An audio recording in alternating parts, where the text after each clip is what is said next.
네, 다수에 가려진 소수의 목소리에 귀 기울이는 시간이죠. 이번 시간엔 우리 사회 가장 뜨거운 이슈 중 하나인 낙태죄에 대한 이야기 해볼까 합니다.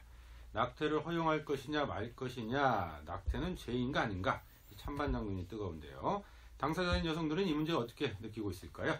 페미니즘 의학 모임 언니들의 병원놀이, 박슬기 산부인과 의사와 함께 이야기 나눠보죠.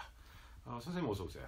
안녕하세요. 자, 언니들의 놀이터 저희 프로에서 두 번째 시간인데 오늘은 다소 무거운 주제 가지고 오셨어요. 네, 언니들의 병원놀이라는 이름이고요. 네, 오늘 낙태에 대해서 이야기하려고 나왔습니다. 네, 낙태를 다루게 된 이유 어디에 있습니까?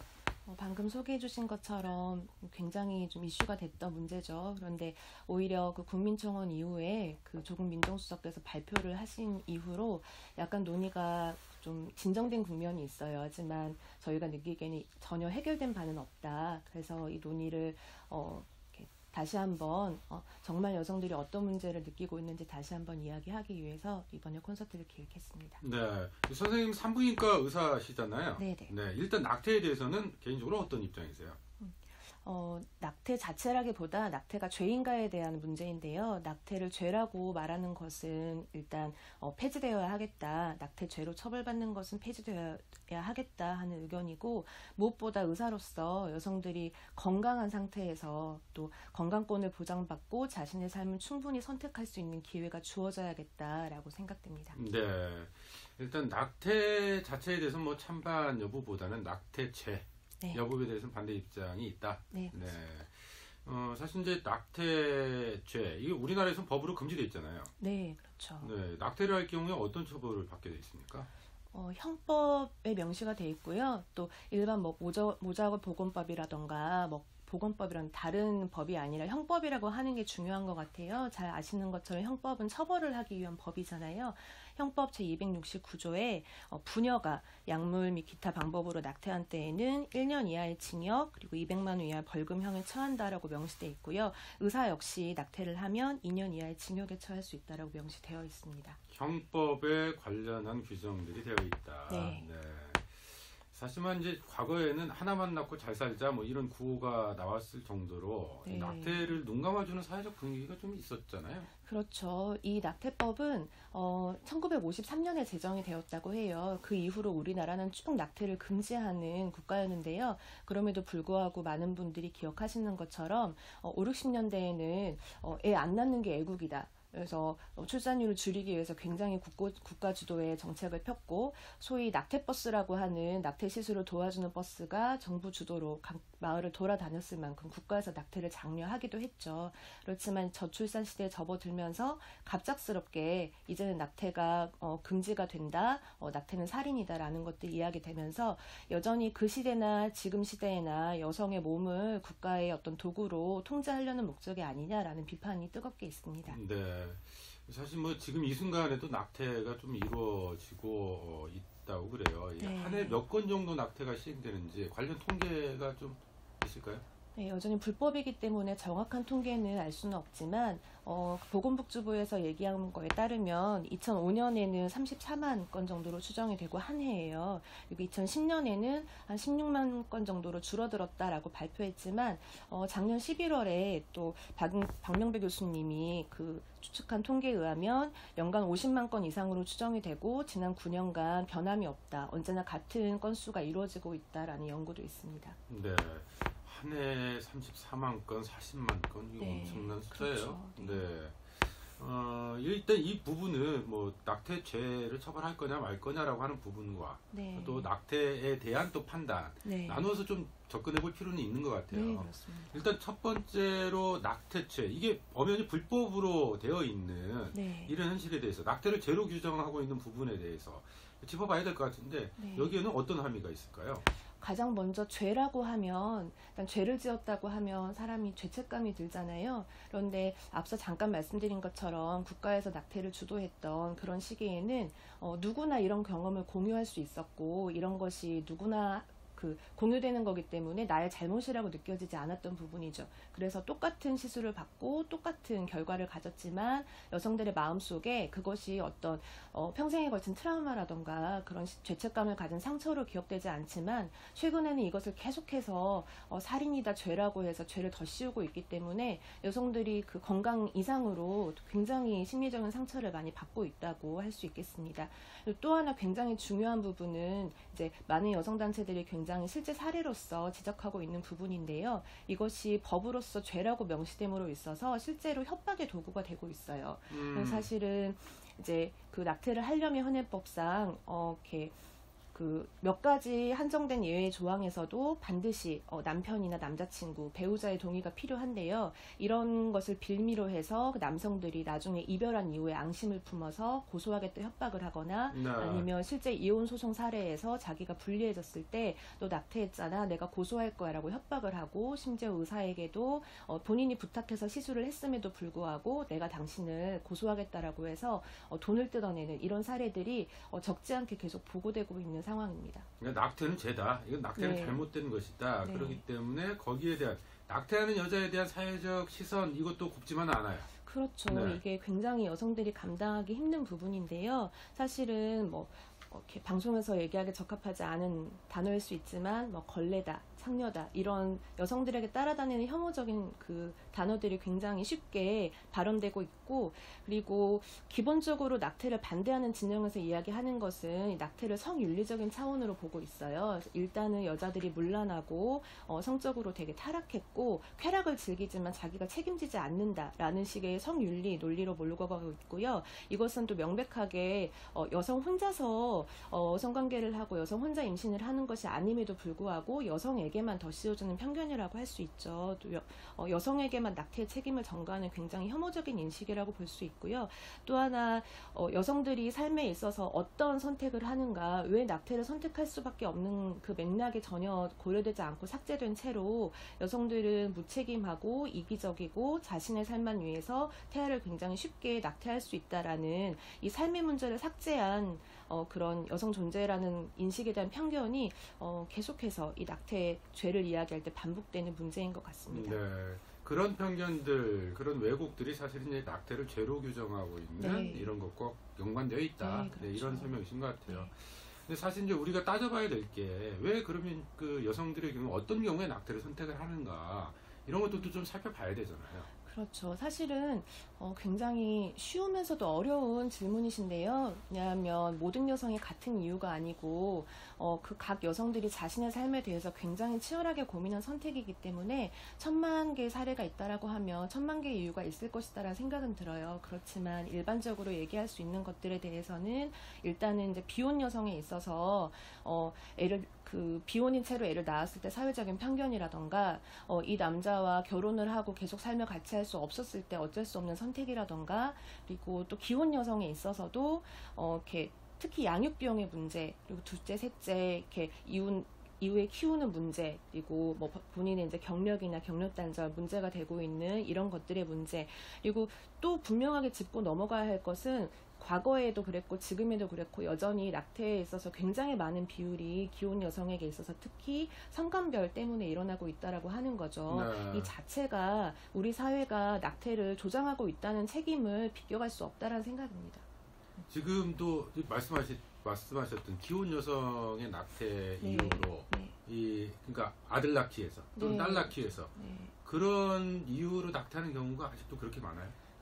요구되는 사례들이 아직도 분명히 있고요. 또 사실은 딸을 낳기 위해서 낙태를 원하는 경우는 많지는 않죠. 거의 예, 없고. 짐작하시는 네. 것처럼 또 그 21세기 2018년 대한민국에서도 여전히 아들을 낳기 알겠습니다. 위해서 알겠습니다. 그렇습니다.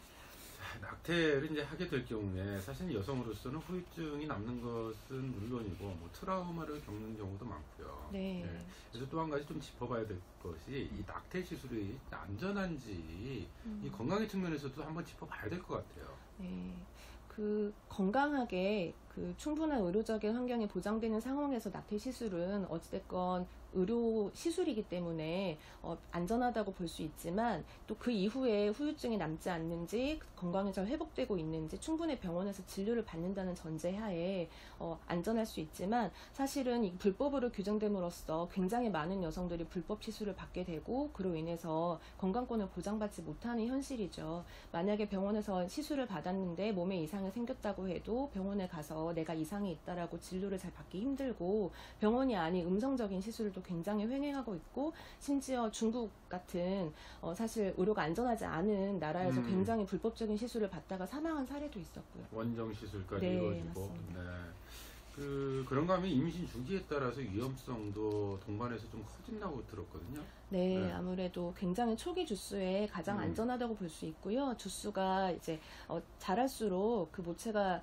이제 그 태아 적응이 된 상태이기 때문에 점점 더 위험성이 커진다고 볼 수 있는데 특히나 24주가 넘어간다고 하면 어떤 경우에도 사실은 낙태를 허용하지 않는 그런 예외 조항 없이 또 그런 사례들이 있기 때문에 주수가 지날수록 모체에 대한 위험성은 커진다고 생각할 수 있는데 또 이제 이 부분에 대해서 굉장히 중요한 부분이 저희가 모자보건법의 예외 조항으로 낙태를 허용하는 사례들이 있어요. 그 중에 하나가 강간이나 뭐 근친과 같은 경우 임신이 됐을 때 낙태를 허용한다라고 굉장히 어찌 보면 합리적으로 느껴질 수 있지만 우리나라에서 강간이라고 하는 거는 여성이 자기가 강간 당했음을 증명해야 하는 상황이거든요. 그런데 여성이 강간을 당해서 임신이 됐을 때 경찰서에 가서 내가 강간으로 임신이 됐다라고 하면 사실은 경찰들이 그거를 일단 믿어주지 않아요. 그래서 너가 낙태를 하기 위해서 거짓말을 하는 거 아니냐라고 수많은 2차 가해를 거치고 자기가 계속 자기의 피해를 증명하는 굉장히 고통스러운 과정을 거치다 보면 사실은 주수가 계속해서 째깍째깍 넘어가고 있는 상황인 거죠. 네. 자, 우리가 낙태죄에 대해서 좀 이야기를 해봤어요. 근데 사실 이제 이 낙태를 죄로 처벌하는 것이 바람직하느냐 이런 부분과 관련해서 함께 나오는 이야기가 사실은 앞에 잠깐 이야기를 했습니다만 태아도 생명이다. 낙태는 살인이다라고 하는 생명 존중의 관점. 이런 부분들이 항상 따라붙는 반론이거든요. 그렇죠. 그 부분에 대해서는 어떻게 보세요?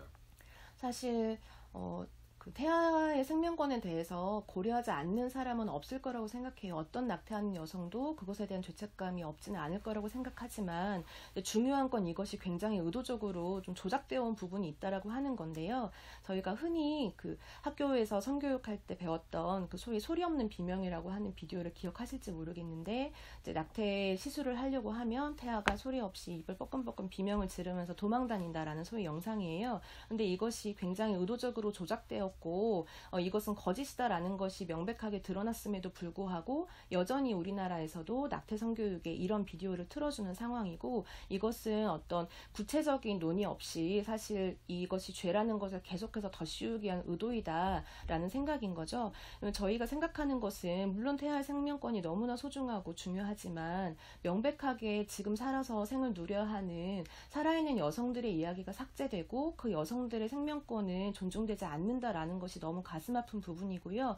사실은 이 불법적인 시술로 아까 잠깐 말씀드린 것처럼 굉장히 많은 여성들이 죽고 있는데 이 그 WTO 통계에 의하면 매년 세계적으로 8만 명 이상의 산모가 낙태 때문에 사망한다고 해요. 불법적인 시술로. 그리고 우리나라에서도 통계로 잡히지는 않지만 불법이기 때문에 굉장히 많은 모성 사망들이 얘기되고 있고 저희가 낙태를 반대할 때 낙태죄를 반대할 때 검은 시위, 옷걸이 등의 상징을 사용하는데요. 이것은 이런 불법 시술로 죽어가고 있는 여성들을 기억해달라라는 의미라고 알아주시면 되겠습니다. 네. 태아를 생명체로 볼 거냐 뭐 이런 부분들에 대해서 반대하는 사람은 없을 것이다. 다만 여기에는 그 아이의 엄마, 여성에 대한 생명권 이런 부분들은 배제된 상태에서 논의되고 있는 점은 분명히 문제다. 이런 지적이시네요. 근데 여기서 잠깐 뭐 임신 주기에 따라서 태아를 언제부터 생명체로 볼 거냐 뭐 이런 논쟁도 있는 것 같아요. 네, 그런 논쟁이 좀 있었죠. 배아나 수정 단계부터 생명이라고 하는 주장, 그리고 8주 정도 되면 심장이 뛰는 상황이기 때문에 이때부터 태아가 낙태가 생명이다라고 하는 주장 여러 가지들이 있지만 사실은 이런 추상적인 어떤 논쟁이 되는 논의를 떠나서 정말 생명이 행복하게 태어나고 자라날 수 있는 사회인가라는 문제를 더 많이 이야기했으면 좋겠어요. 사실 우리가 생명권에 대해서 이야기할 때 예를 들면 우리나라에서 굉장히 초기 주수에 염색체 이상 감별하는 것들이 우리나라 의료보험으로 보장이 되고 있는데요. 이것에 대한 함의는 사실은 장애아, 기형아들은 우리 사회에서 허용하지 않겠다라는 의미로 생각이 되죠.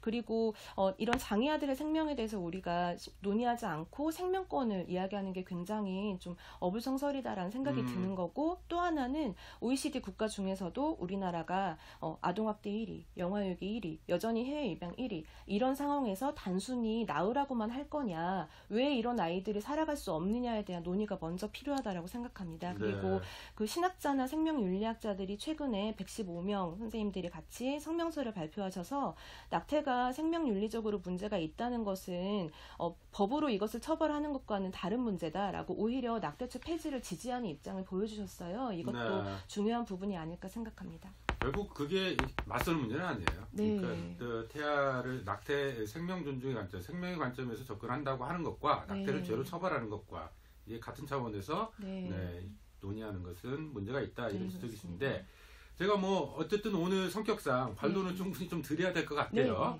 그래서 이 낙태죄가 폐지가 되면 결국 이제 낙태를 허용하게 되면 여성이 아이 낳기를 원해도 남성들이 강요하거나 또는 주변 뭐 가족이라든지 사회가 강요해서 낙태를 하도록 만드는, 결과적으로 여성의 선택권을 가로막을 수도 있다, 이런 지적도 나오거든요. 사실 의미가 있을 수 있지만 현재 너무나 여성의 선택권이 존중받지 못하고 있기 때문에 이것은 좀 와닿지 않는 사례이기도 하고요. 실제로 이제 쉽게 인터넷 사례들에서 보면 남자친구가 유산을 시키려고 배를 쳤다, 남자친구한테 맞아서 유산이 됐다, 의도적으로 유산을 목적으로 배를 맞았다, 이런 경우들이 굉장히 많이 보여요. 정말 쉽게. 그런데 이런 상황에서 사실은 불법이기 때문에 낙태죄라고 되어 있기 때문에 여성들이 자신의 건강권을 더 말할 수 없는 부분이고, 오히려 이것이 죄가 폐지되고 합법화가 된다면 충분히 더 건강한 상황에서 오히려 여성들이 자신의 몸을 지킬 수 있지 않을까라는 생각입니다. 네. 또 토론 과정 속에서 흔히 나오는 이제 또 반론 가운데 하나는 이 낙태죄가 폐지가 되면 지금도 낙태 수술이 많은데 더 많아질 거다. 이런 이제 반론들 나오거든요. 굉장히 중요한 지적이죠. 하지만 이제 해외 사례들을 보면 그 독일과 네덜란드 같은 경우를 보면 정말 철저하게 피임, 성교육 이런 것들을 청소년 시기부터 하고요. 그리고 국가적으로 낙태 이외에 어떤 선택들이 있을 수 있는지 충분하게 상담하고 이로 인한 어떤 지원도 아끼지 않겠다라는 것들을 이제 그 공유한 이후에 낙태 시술이 합법임에도 불구하고 낙태율이 굉장히 낮아져서 1% 미만대 0.7%, 0.9% 정도의 이야기가 되고 있어요. 그런 반면에 기존에 루마니아 같은 동유럽 국가들에서 23년간 낙태죄에 엄격히 처벌한 이후에 그 낙태로 인해서 모성 사망비가 9배까지 높아졌고, 오히려 출생률이 늘어났을 수 있지만 잠깐 반등했다가 다시 떨어졌고, 고아원에 간 아이들, 그리고 이제 그 사망하는 아이들, 이런 아이들이 굉장히 늘어났다는 통계들이 있거든요. 이런 것을 보면 오히려 우리가 정말 생명권을 존중하고 낙태를 줄이기 위해서 피임이나 이런 실질적인 성교육들을 정말 초기부터 강화하고, 이것은 여성 혼자의 책임이 아니라 우리 사회의 책임이다, 남성과 더불어서 모두가 책임져야 할 것이다 라는 인식을 충분히 확대하는 것이 실질적인 낙태율 감소에 더 도움이 되는 것이라고 생각합니다. 네.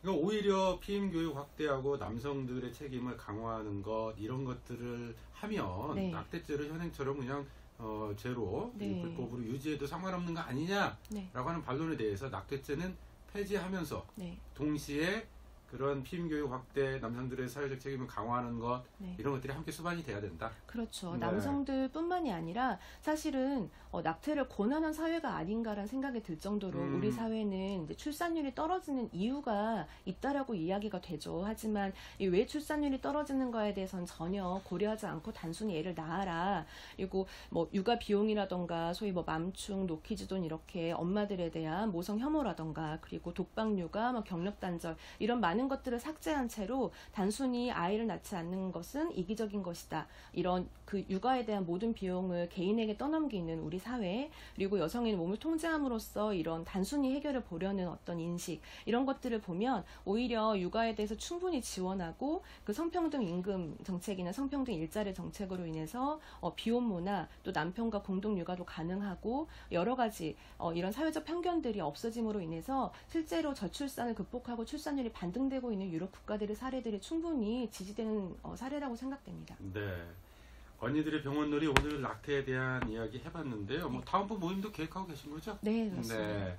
오늘의 한마디로 마무리 좀 해볼까요?